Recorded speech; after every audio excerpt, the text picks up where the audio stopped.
I'm Brandon Smith, and I'm the workplace therapist. My entire purpose and passion in life is one singular thing, and that's to help you live a life free from dysfunction. And let's be honest, folks, dysfunction is everywhere. Our bosses, our coworkers, our neighbors, even that grumpy barista that pours your coffee. And sometimes, that dysfunction stares back at us in the face when we're getting ready in the mornings and we see ourselves in the mirror. Well, at the end of the day, life and work should not have to suck. The purpose of this show is to help you overcome those roadblocks in your life to help you realize the life you've always wanted. This is The Brandon Smith Show, and I'm your host, Brandon Smith. And the entire purpose of this show is one singular thing, and that is to help you live a life a little less dysfunctional and all that much better. So for our topic today, I'm really excited. We're going to be talking about spiritual leadership. I'm not exactly sure I know what that means, but to help us on that journey, I've got my really good friend, David Papa. He's the founder of Love and Profit. He's an awesome facilitator, amazing coach, global man of mystery. David, thank you for coming on the show. Thanks so much, Brandon. I'm really happy to be here. Thrilled to have you here. So let's start off. Where in the world are you today? I'm in Prague. That's where I live. And how's Prague?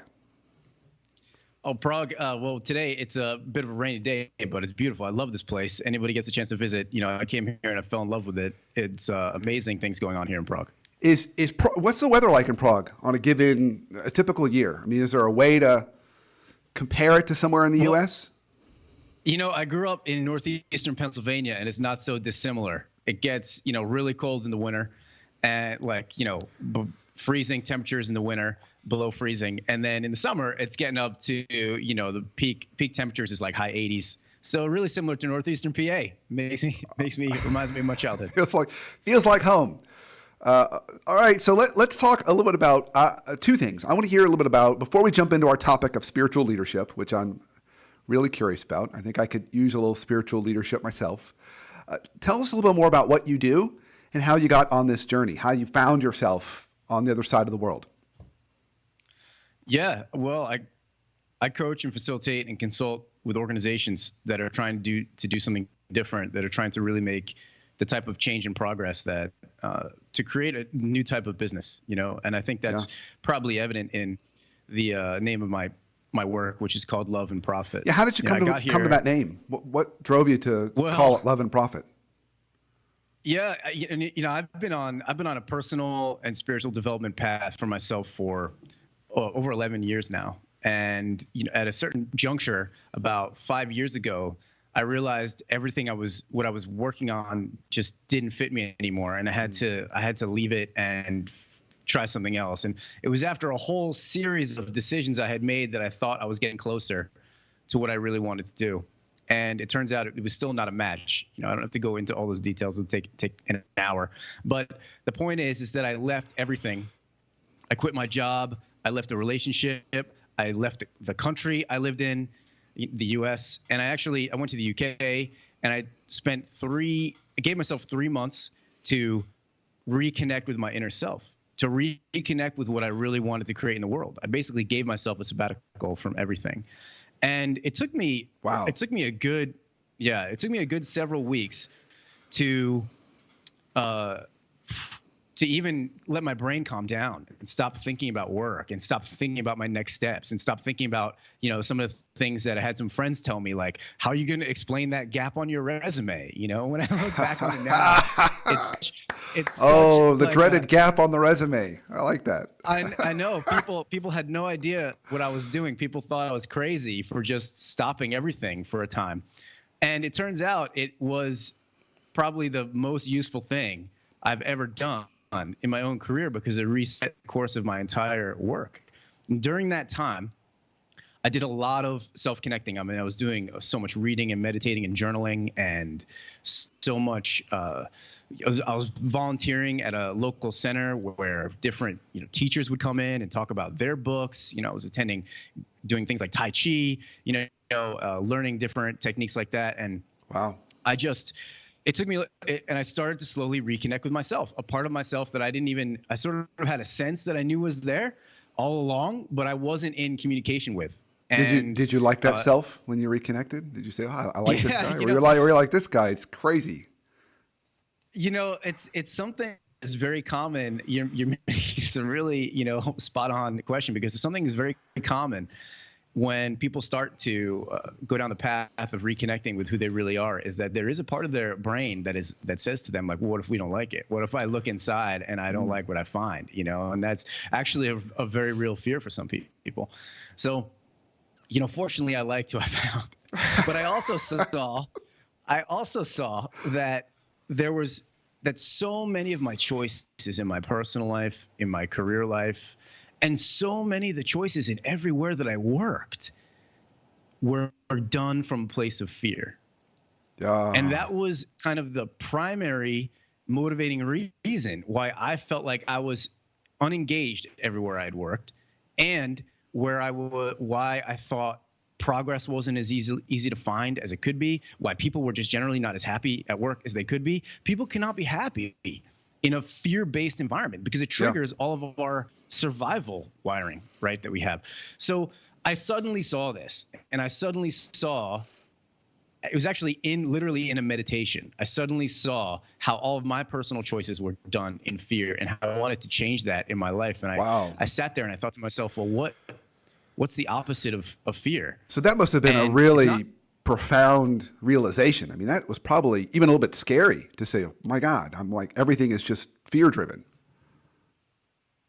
Yes, it was scary. And there were certain moments in my life where I had acted out of my joy. I had acted out of my own excitement, and something that I was really, drawn to because of really positive feelings. But so many of my choices about, for example, what I studied even in university, or what I did right after university, like going all the way back, the relationships I found myself in, the career choices I made, so many of them were based on fear thoughts, like, oh, I should do this because this is what, this is what successful people do, or this is what people, I should do this because that's what's going to get people to like me. If they don't like me, I'm going to be like alone. You know what I mean? I made all these decisions based on fear of being rejected, based on fear of not fitting in, based on fear of not doing what I'm supposed to do to be a good person in society, right? I had all these like programs running basically about,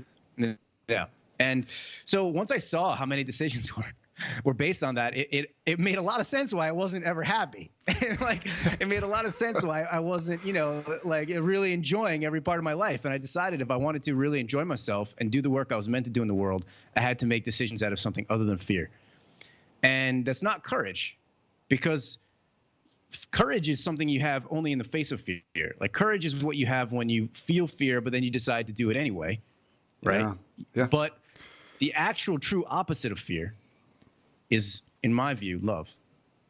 And so I realized I wanted to And now make my here we decisions are with Love and Profit. Boom. It's like So full I circle, wanted to make dude. I decisions. love this. Okay. I'm with you. Yeah, I'm with you, man. That's how I got there. Now I got, now the second half of that name, right? Because I sat there and I realized I wanted to make my decisions out of love. I actually see how better business could be if love was part of like a strategy. What would that look like? I want to go figure that out. I want to go help people do that. But I realized, businesses, this is like 5 years ago, businesses probably not going to buy love. What would they buy? Well, they like profit. Okay, there's the name of Love and Profit. There you go. That's how I got there. Nice. I love that. And I love that, you had this realization that it was the dreaded shoulds and supposed tos, which were holding you back and really driving a lot of fear. And then what I also love about this is I'm a big believer that there's such a thing as a healthy level of delusion. Like you want a little bit of crazy is good for all of us. And you had this experience where you said, I'm going to walk away from literally everything and just really start over, reconnect with who I am, and have that be the guide and the journey that I'm going to go on going forward. And here you are. Super cool. Okay, so let's talk about our topic. Admittedly, I'm a little bit nervous about this topic because I don't know where we're going to go. So spiritual leadership, what does that mean to you? And what can we take away from that? What are maybe some tips or points that we can take away that can help us become better in that arena? Yeah, great. Well, it makes me nervous too to talk about it because it's something. But you're driving the car, dude. Really, yeah. yeah. Hey, but this is going to be part quite a ride. I like it. Yeah. It's being willing. This is one element of it. It's being willing to be really, really honest about where you are, about what you feel about something, and being willing to step in that anyway. I mean, my nervousness isn't going to stop me, but it's here and it's part of it, right? And so there are three main things that, sure, we can talk about that we can use to help us be better at the idea of spiritual leadership. First, let's define it as you said. So when I see a spiritual leader, this is someone who is drawing other people to them. It's a type of leader that people volunteer to work on their projects. People just love to be a part of what they're doing. So is it charisma? Are we talking about charisma, or is this something different? Well, charisma is part of it, and I believe that charisma happens when we let our authentic selves come out and move through us. And so these are leaders that have done the work to figure out who they really are, and they let that authentic self come out. And they believe, a spiritual leader for me is someone who believes that we're all connected, and everything we do has a tremendous impact on those around us. And we're all one big, set of humans. And this being part of something bigger is also an element of spiritual leadership. I'm not saying that anyone needs to believe in any religion or any specific religious idea or even any specific spiritual idea, other than, there's something bigger than just ourselves, our individual self.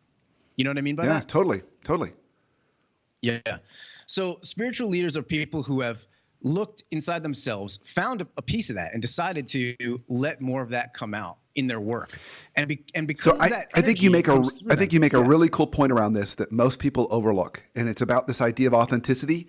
And you said something really subtle that I want to make sure all the listeners hear again. They did the work. So there's authenticity without doing the work, and then there's authenticity with doing the work. Authenticity without doing the work might show up as a narcissist. The person's authentic, but they're an authentic jerk. But you're talking about someone that really did the work. They looked inside themselves. They maybe looked at some of the things that were hang-ups, and they cleaned that up and then recognized that we're all connected. And they were, as a good mentor of mine would say, we all hold a piece of the truth. And they kind of hold that piece of the truth, and they want to share that with others. I love this idea, and I hadn't really thought of it that way. So thank you. That's awesome. Yeah, that's a great phrase. We're each holding a piece of the truth, and spiritual leaders are the ones who go inside and find their truth, bring that out into the world, and that encourages other people to then find their truth and bring that out into the world as well. That's why we love being around spiritual leaders. These are the people that are able to create tremendous change by rallying the people around them, because they have a certain energy that may be described as charisma, among other things, and that they have an energy that is contagious because they're leading from their heart. They're leading from their inner self. Awesome, man. Okay, so how many different elements of spiritual leadership are there that you're going to cover with us? So we got our first one where we're really talking about this idea of being connected to ourselves and then drawing other people in around that. Are there more? Yeah, I'm going to talk about three main sort of tips, three main sort of areas that you can explore for yourself that will help you get into this idea and see if it's something that appeals to you. I look at everything as kind of like as an experiment. I don't want anybody to just take my word for any of this. I want people to try things and see how they feel about it. And then if they like it, they can go deeper. So I have a few things to discuss on that front. Sweet. Awesome. All right. Well, we've come to our time for a break, and I'm about to drink a little more coffee during the break. So stay tuned. And when we come back, David's already hit our first point. We're going to come up with two more to help us down the path of becoming better spiritual leaders. Awesome. Come right back after the break. The right job plus the right culture plus the right boss equals workplace happiness. The number one reason people leave jobs is problems with their boss. A horrible boss can make us dread every Monday, but an amazing boss can make us so excited to work that we'd go in on weekends. Finding your perfect boss is not only possible, it's one of the most impactful steps you can take in crafting your perfect career. Visit theworkplacetherapist.com and click on guides to learn how to find and get your perfect boss, whether that means making the decision to move on or turning your current boss into the perfect leader you want them to be. Our bosses have so much influence over our work and our whole day. Working for the right boss alone can be a winning career strategy.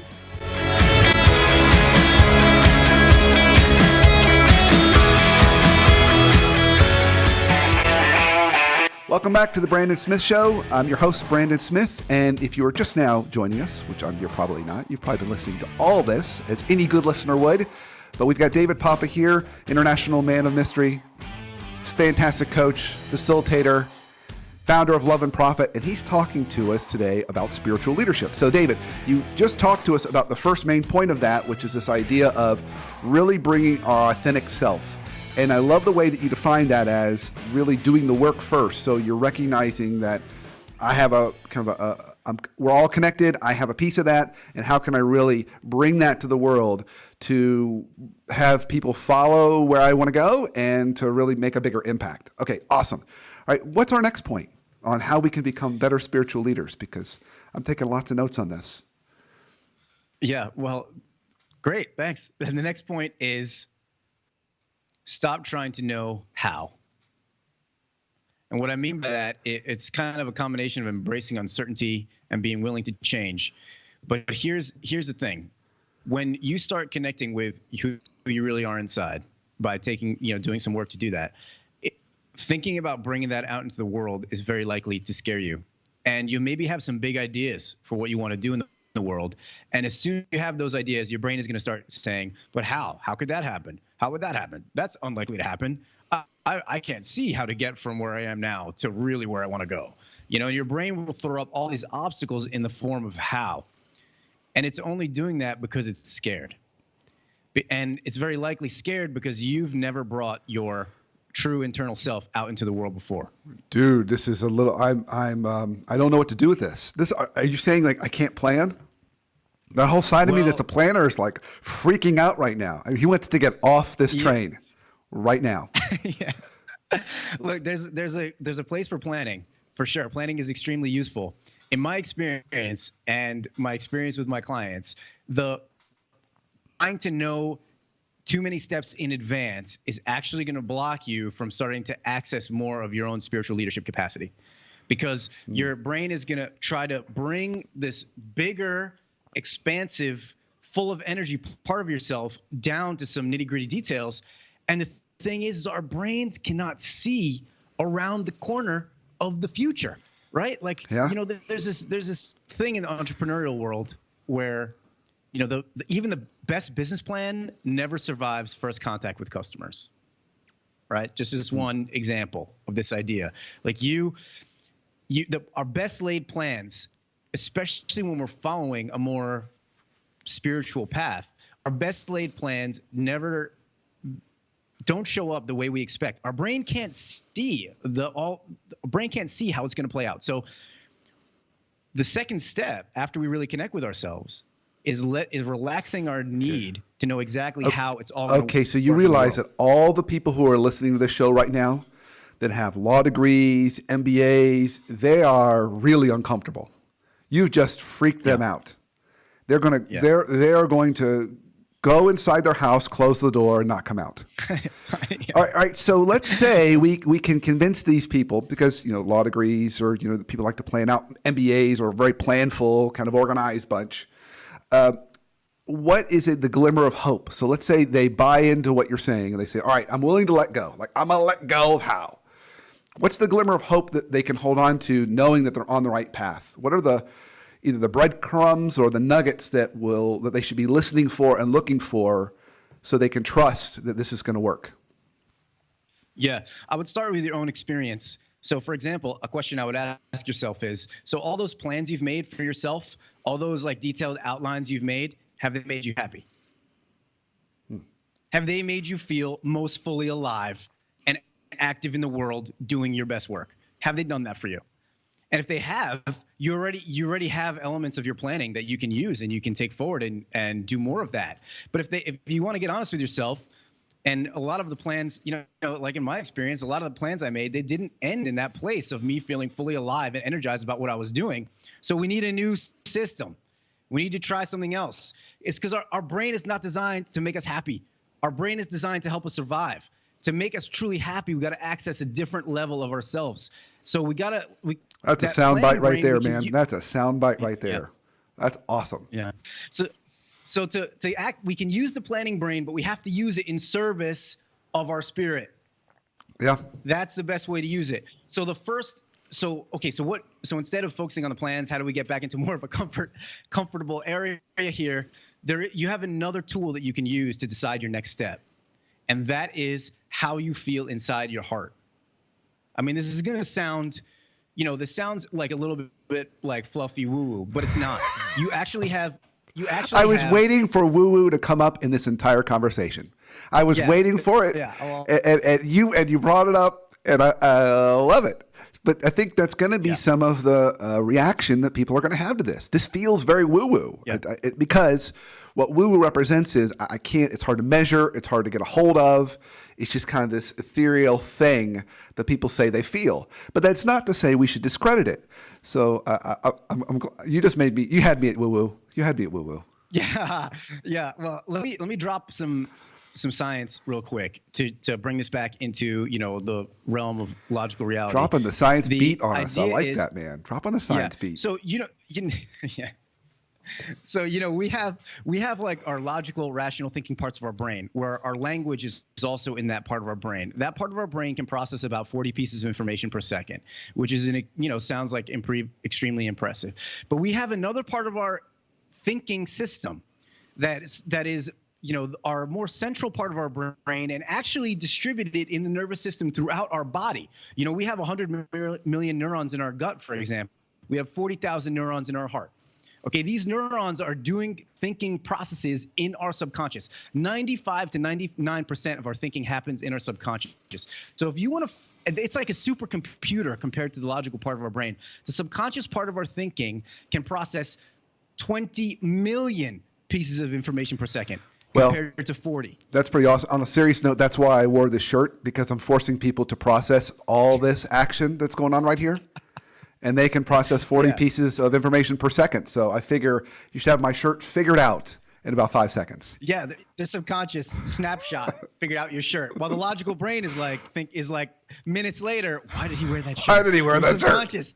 Yeah, but your subconscious has already sorted it out. Yeah. So for our listeners that can't see my shirt, you got to get on the video and actually see it. It is a super highway of awesomeness. Is basically how you could describe my shirt. All right, so David, I'm watching our time. So we've hit two main important points around spiritual leadership. We hit the point around bringing our authentic self. We hit this really awesome and uncomfortable point around letting go of how. What's our third one? Okay. Well, I just want to close out the letting go of how for a second. Oh, sorry. Because I need to give the people a way to what to do instead of planning. Okay. And that is listen to the feelings of joy and excitement that happen inside your body, because that's your subconscious supercomputer, which is connected to your spirit, giving you the information for your best next step. And you don't need to plan it all out in advance. You don't need to know how it's all going to play out. You just need to follow your excitement for your next step. And that's actually how you bring your spiritual energy into the world. Okay, point 2 is finished now. Nice. Yeah, that was a mic drop. So you've already dropped the science beat, and then you did a mic drop on the end of point 2. Nicely done. Mm-hmm. All right. So our third point. The third point is The third point is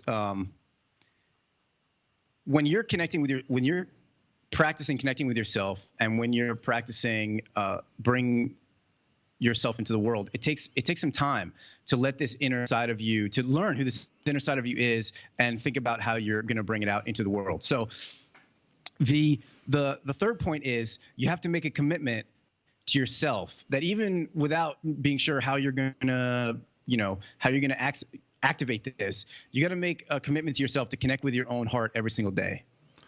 So that's nice. Kind of like once we set up kind of the picture of how it might look like, but now how to go do this in the world, you got to connect with your heart every single day. In Love and Profit my website, loveandprofit.com, I actually have a video of a simple exercise you can use to do this. But, there's a reason why meditation and visualization exercises work for helping us bring out information we can't see with our logical brain. So there's a short exercise I explain that you can try, but it's simple breathing where you go down into your heart and you drop your awareness out of your brain and down into the deeper parts of yourself, and you just connect with that part of yourself every day. You're going to be in a much better position to make decisions and do behaviors that are in line with your real self, the things that are actually going to make you happy. I love that. I love that. I love that. I love that. I can't tell you how much I love that. I love that. And part of why I love that is because now you gave us something that those planner types who are listening have something they can do every day. So they can actually put that on their calendar, right? If those people that are run by Outlook calendars, they can put it on their calendar and say, I'm going to do this at this time. I'm going to connect with myself and use that as the life raft for at least that day as they continue on this river of spiritual leadership. Awesome. Mm-hmm. I love that, man. I love that. Okay, so anything else you want to add to that before we get to my final question, which is asking you for your life hack? Let's do it. Let's get to the life hack. You ready? Okay, all right. So as you know, I ask every guest for a life hack. And this can be a hack to help us eliminate dysfunction either in our personal life or professional life. It's completely wide open and fair game. But what's your hack? My hack is the practice that has single-handedly changed my life in the past several years more than anything else. When I started this, This sounds dramatic, couldn't even man. see or expect how much it changed my life. But this is, I recommend this to all my clients, and it's a simple idea, and it's called Mornings Are For Me. Mornings are for me. Everybody's got a different schedule. Everybody's got a different life setup. But what I have found is that no matter what your life setup, if you do something in the morning, if you make progress on something in the morning that's just for you, some project that you would just have always wanted to work on and you never have time to work on, some art that you always want to have time for that you never have time for, playing some instrument, learning some instrument, learning a language, whatever is, your heart is really attracted to. If you do this, it's called Mornings Are For Me, where right after you get up, before you take care of anything for anyone else, before you check your email, don't check your phone when you wake up, before you get into all the circumstances of your life, all the things you need to do for your house, your job, all the things you need to do for your family, carve out a small chunk of time where you get to work on you and the thing you're most excited to do. So you ask yourself in the morning, what would I love to make progress on today? What would just so excite me to learn today? And you do that in the morning before you do anything else.